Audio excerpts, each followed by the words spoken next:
Okay, so welcome guys. Good evening once again. I want to take us through how we can deposit funds into our features account and then begin to trade.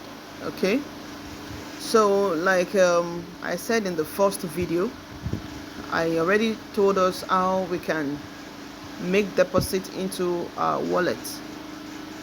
So now let's assume you now have your USDT in your wallet. All right, what you have to do here is you click on where you have futures here, right? Once you click on it, it will bring you to the futures platform, which is just right here. Okay, when you get to this point, you see here, you're going to click on it, and then you'll be asked to transfer what you have from your spot wallet to your futures wallet or your futures account.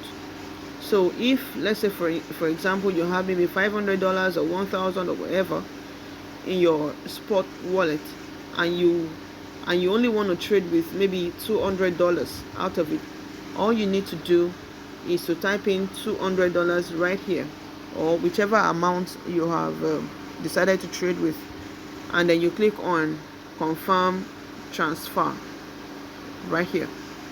So once you do that, you'll see the money will appear where you have this USDT at this point. Okay, it's going to appear there, so you can begin to trade with your funds. Already I made an elaborate training on how you can trade features. So if we have any question relating to that, as regards that, please let me know via Mama. All right, so that's it.